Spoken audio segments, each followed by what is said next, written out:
माझा मितवा मालिकेच्या आजच्या भागामध्ये आपण पाहणार आहोत. इकडे आता ईश्वरी अंजलीला समजवायचा प्रयत्न करत असते आणि अंजलीला सांगत असते की ताई जरा ऐकून घ्या, मी तुमच्या रूममध्ये असं बोलताच ती मध्येच थांबते. आणि त्याच वेळेला आता राकेश हा भडकून बोलत असतो. तो म्हणू लागतो की आता दे ना या प्रश्नाचं उत्तर, नेमकं काय सुरू आहे ते. म्हणजेच तुम्ही माझ्या रूममध्ये का गेला होतात आणि तिथे जाऊन तुम्हा लोकांना काय भेटलं, सांग, दे या प्रश्नाचं उत्तर, असं देखील आता म्हटलं जातं. जेव्हा या प्रश्नाचं उत्तर विचारलं जातं ना, तेव्हा मात्र आता इकडे असणारी ही ईश्वरी शांत असते. तर ईश्वरीला तो म्हणतो की दाखव ना ते चेकबुक का आता हातात घेऊन बसली आहेस, दाखवलंस तर सगळ्या गोष्टी कळतील ना. आणि असं बोलून ती आता चेकबुक दाखवायला सांगितलं जातं. मग आता ते चेकबुक त्याच्यावर सगळ्या क्रॉस खुणा आधीच त्याने करून ठेवलेल्या असतात आणि त्या खुणा केल्यामुळे आता इकडे अर्णव आणि ईश्वरी अंजलीसमोर खोट्यात पडले जातात. मग आता राकेश पुन्हा एकदा या गोष्टीचा मोठा भाऊ करतो आणि म्हणत असतो की हे सगळं ना मुद्दामून घडत आहे. म्हणजेच ना या लोकांना माझ्यावर संशय आहे की हे सगळं काही मी केलं आहे, मी अफरातफर केली आहे. पण मी कोणतीही अफरातफर केलेली नाही आहे. उलट मीच अर्णवला या सगळ्या संकटातून बाहेर काढण्याचा प्रयत्न केला आहे. पण हे या अर्णवला समजत नाही आहे. अर्णवला असं वाटत आहे की उलट मी त्याला गोत्यात घातलं आहे, त्याचे पैसे लुटलेत. पण हा त्याचा गैरसमज आहे. या सगळ्या काही गोष्टी मी केलेल्या नाही आहेत. उलट मी अर्णवला या सगळ्यातून वाचवायचा प्रयत्न केलेला आहे, असं देखील आत्ता म्हटलं जातं. आणि जेव्हा आता या सगळ्या गोष्टी अंजलीसमोर रिव्हील होतात ना, तेव्हा मात्र आता अंजली थोडी बिथरलेली असते. अंजली आता बघत असते आणि अंजली म्हणत असते की काय चाललंय हे, म्हणजे ना मला कोणत्याच गोष्टी पटत नाही आहेत. चिंटू, तू जे काही केलं आहे ना त्यामुळे मी तुला कधीही माफ करणार नाही, असं देखील अंजलीचं म्हणणं असतं. इकडे आता राकेश अशा गोष्टी सांगत असतो ना की त्या आता आजी आणि अंजलीला खऱ्या वाटत असतात. म्हणजेच तो म्हणत असतो की त्या दिवशी मी जात होतो तर हे चेकबुक मला बाहेर अंगणात पडलेलं भेटलं. मग मी विचार केला की अर्णवचं चेकबुक आहे, मग कोणीतरी याचा यूज करेल, म्हणूनच मी ते चेकबुक पुन्हा घरात आतमध्ये रूममध्ये आणून ठेवलं. आणि मी घाई गडबडीत सांगायला विसरलो, कारण केसच्या गडबडीत होतो मी आणि मी लगेचच गेलो. मग इकडे मात्र आता अंजली रडत रडत बोलत असते की का रे, का असं केलंयस अर्णव, म्हणजे मला एक गोष्ट कळत नाही आहे, मी एवढी टेन्शनमध्ये आहे आणि एवढा चांगला नवरा माझ्या पदरी पडला आहे, तरीसुद्धा तुला असं का वाटलं की हे असं सगळं करू शकतात. उलट त्यांनी तुला या सगळ्यातून किती वाचवलं आहे, पण तुला याबद्दल काही कळतं आहे का, वाटतं आहे का नाही. तू उलट चुकीचं काम करू नये ना यांच्या मनातून ना अजून उतरत चालला आहेस, असं देखील आता म्हटलं जात असतं. जेव्हा या सगळ्या गोष्टी बोलल्या जातात तेव्हा मात्र आता इथे असणारी ही ईश्वरी आणि त्याचसोबत आता अर्णव जो आहे तो थोडा बिथरलेला असतो आणि ते दोघंही जण मात्र आता समजावून सांगायचा प्रयत्न करत असतात. पण या सगळ्या गोष्टींना सगळ्या काही डोक्यावरून चाललेल्या असतात. अर्णवला आजी सांगत असते की अर्णव, तुला माफी तर मागावीच लागेल, पहिल्यांदा माफी माग, असं सांगितल्यानंतर आता अर्णवचा नाईलाज होतो. आणि अर्णवला काही झालं तरीसुद्धा ना त्याची चूक नसेल तरीसुद्धा त्याला आता माफीही मागावीच लागणार असते.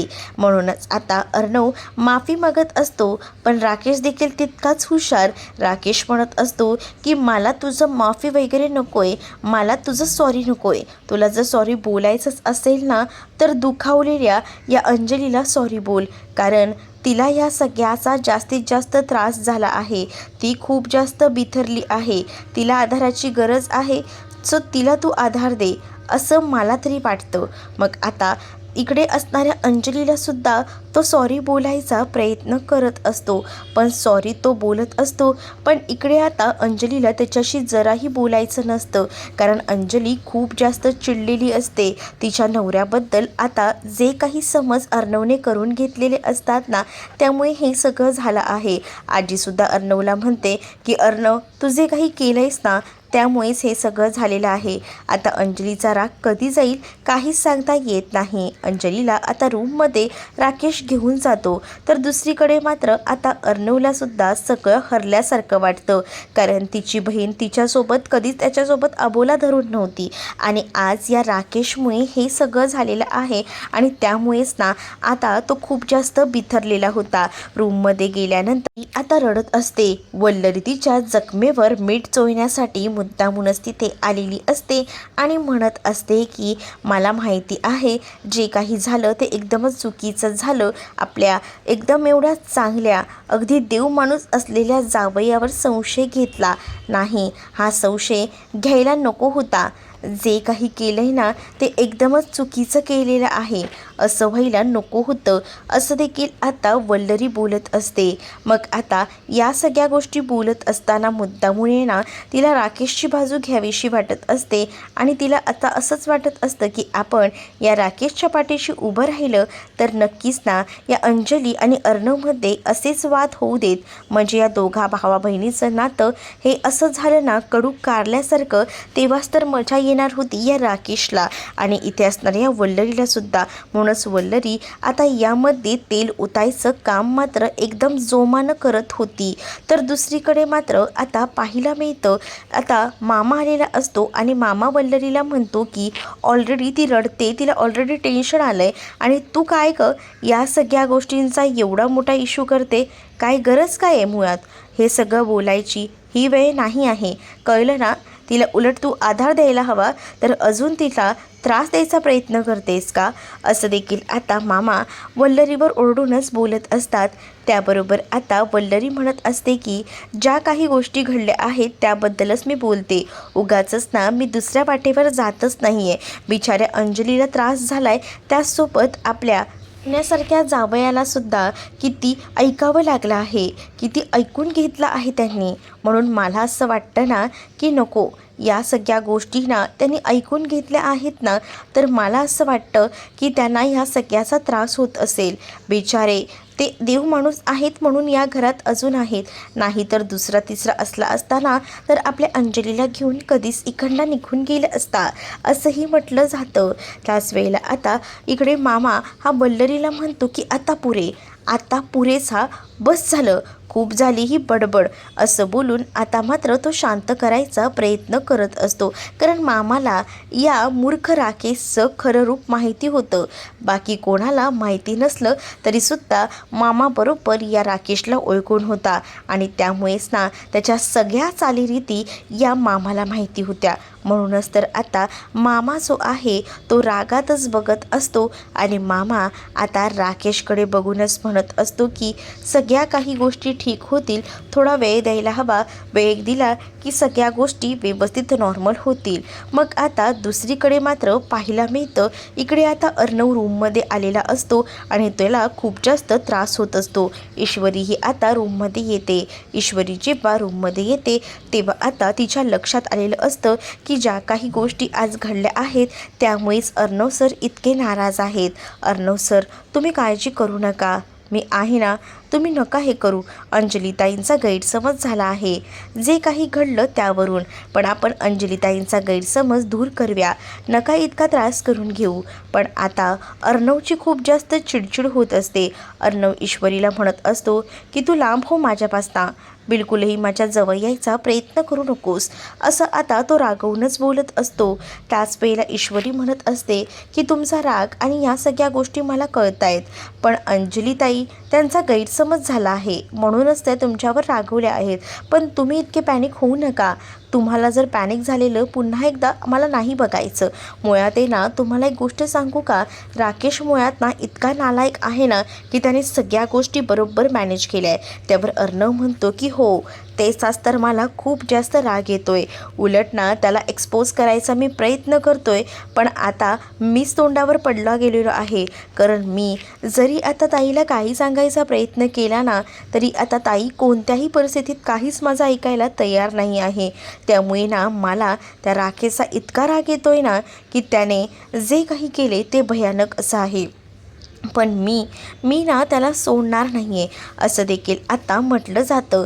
दुसरीकडे आता अंजली ही रडत असते, तर इकडे असणारा हा राकेश हा अंजलीला अजूनच भडकवायचा प्रयत्न करत असतो.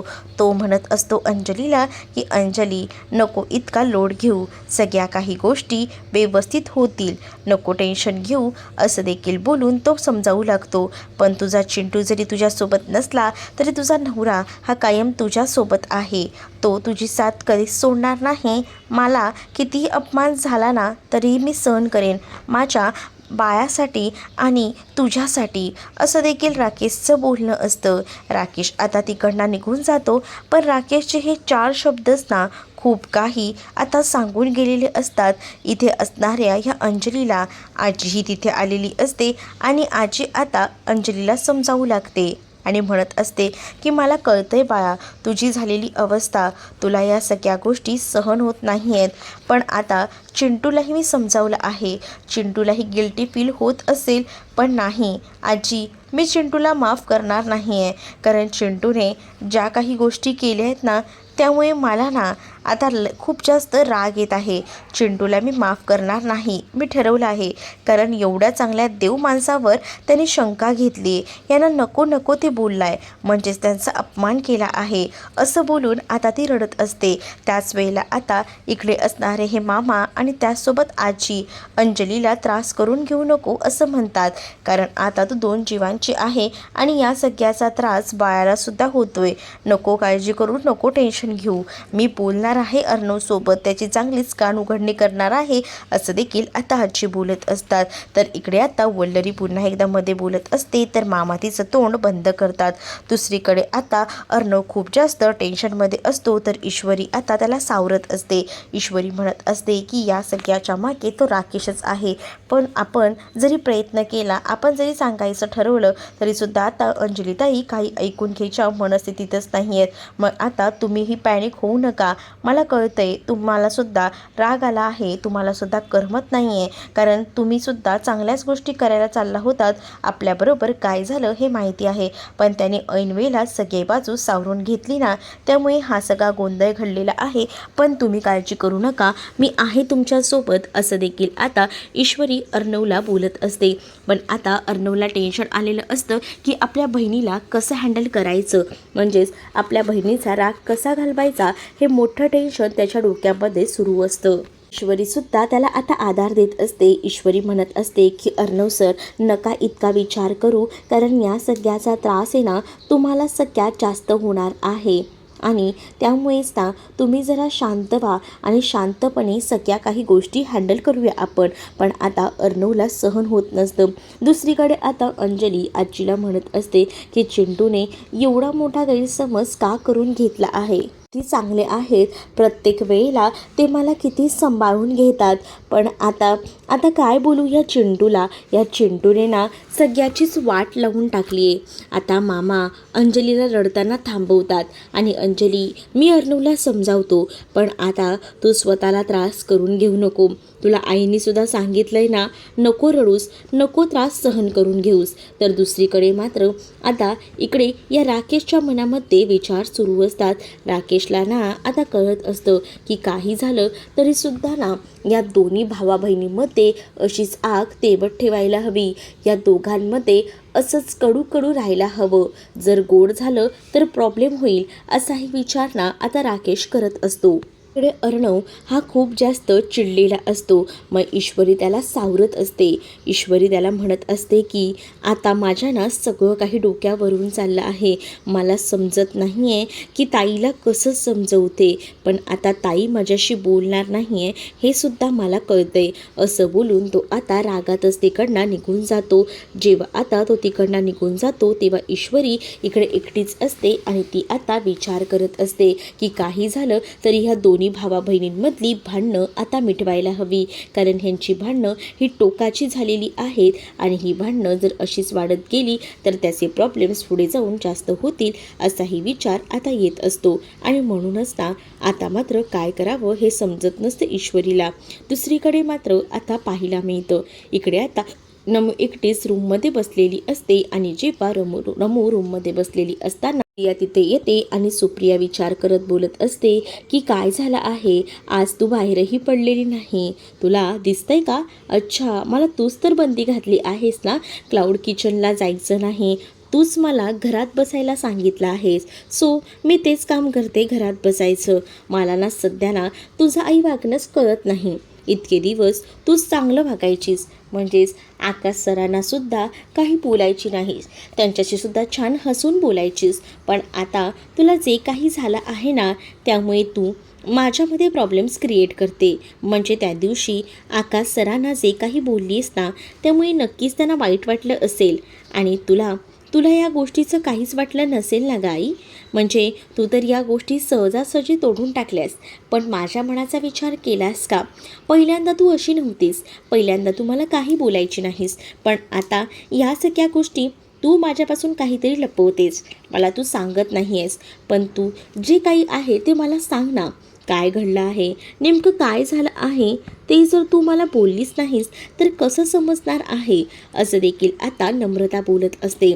पण आता नम्रताच्या प्रश्नांना उत्तर द्यायला आता मात्र जमतच नसतात या सुप्रियाला. म्हणूनच आता सुप्रिया शांत असते.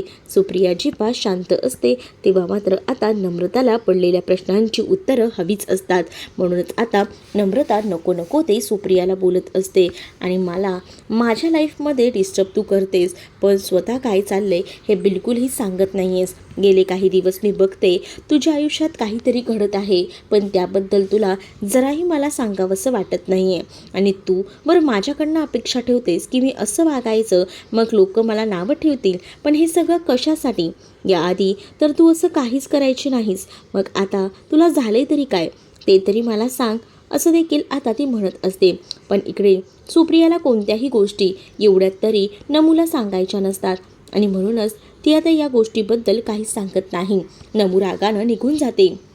तर दुसरीकडे आता सुप्रिया विचार करते आणि म्हणत असते की या सगळ्याबद्दल मला ना एकदा माझ्या इशूसोबत बोलावंच लागणार आहे. इशूचं काय चाललंय हेही विचारायला हवंच की, असाही विचार ना आता मात्र सुप्रियाच्या डोक्यामध्ये येत असतो.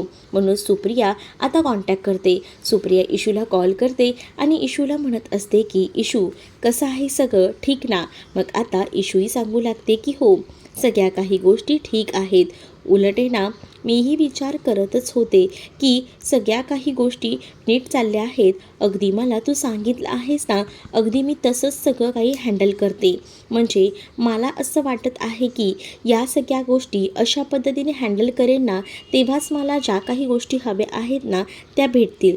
म्हणूनच एकदम व्यवस्थितपणे या गोष्टींचा मी आढावा घेत आहे आणि आज मी खीर बनवत आहे असं देखील ईश्वरीने सांगितलेलं असतं. आज अचानक खीर कशी? त्यावर आता घरात थोडं वातावरण तापलं आहे. अंजली आणि अर्णव सरांमध्ये थोडे वाद झाले आहेत. अगं, या दोघा भावा बहिणींचं नातं इतकं चांगलं आहे, मग यांच्यात भांडणं कशी काय गं? मग त्यावर आता राकेशने केलेले कांड सगळे काही ईश्वरी आपल्या आईला सांगू लागते आणि ती म्हणत असते की या त्या नराधमामुळेच झालं आहे. मग आता कशी मिटवशील त्यांची भांडणं? काही झाली तरी त्यांच्यातली भांडणं मिटवायला हवीत, असं देखील आता सुप्रिया म्हणत असते. त्यावर ईश्वरीही सांगते की हो, त्यासाठी हा खिरीचा बेत आखला आहे. म्हणजे या निमित्ताने तरी का होईना थोडंसं वातावरण गोड होईल असाच विचार मी करते. कारण अंजली आणि अर्णव सरांमधले जे काही गैरसमज आहेत ना ते दूर तर करायलाच हवे. कारण मला या सगळ्या गोष्टी बघवत नाही आहेत. दोघंही भाऊ बहीण कधीही एकमेकांशिवाय न राहणारे आज एकमेकांवर रागावून बसले आहेत.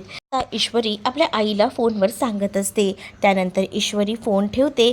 फोन ठेवत असताना आईला सांगत असते की तू काळजी करू नको, सगळ्या काही गोष्टी ठीक आहेत आणि मी माझ्या पद्धतीने माझं प्रेम, माझा विश्वास जिंकायचा प्रयत्न करत आहे, असं देखील ती आता म्हणत असते. आणि त्यानंतर आता ईश्वरी फोन ठेवते. ईश्वरी जेव्हा आता फोन ठेवते ना तेव्हा आता ती खीर वगैरे छान अशी बनवते. तर दुसरीकडे मात्र आता ईश्वरी अर्णवकडे गेलेली असते. पुढील पुढील भागांमध्ये आणि अर्णवला जेवायला बोलवत असते. त्यावर अर्णव तिला म्हणत असतो की तुझ्या पार्टिशनमध्ये जा आणि तुला काही करायचं आहे ना ते कर, मला तू काही सांगू नको असं देखील आता तो म्हणत असतो. त्यावर ईश्वरी त्याच्यावर चिडलेली असते आणि अगदीच गोड गुलाबीने बोलत असते आणि म्हणत असते की तुम्ही जोपर्यंत खाली जेवायला येत नाही तोपर्यंत मीही जेवणार नाही आहे. कारण तिला आता अंजली आणि अर्णवमधला दुरावा मिटवायचा असतो आणि यासाठी तिचे प्रयत्न हे एकदम जोरदार सुरू असतात. दुसरीकडे मात्र आता या राकेशने तर ठरवलेलंच असतं की काही झालं तरीसुद्धा या भाऊ बहिणींचं नातं कडू कारल्यासारखंच ठेवायचं, जराही जवळ येऊ द्यायचं नाही या दोघांनाही, असं तिने आता ठरवलेलं असतं. इकडे आता अंजलीशी बोलण्याचा प्रयत्न अर्णव करतो, पण अंजली त्याच्याशी बोलायला तयार नसते, एकदम त्याचं सॉरी ऐकायला तयार नसते.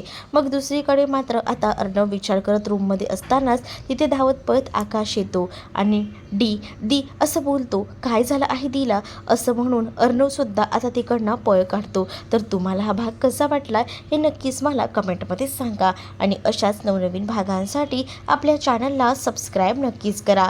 चला तर मग भेटूया पुढच्या भागामध्ये. तोपर्यंत टाटा बाय.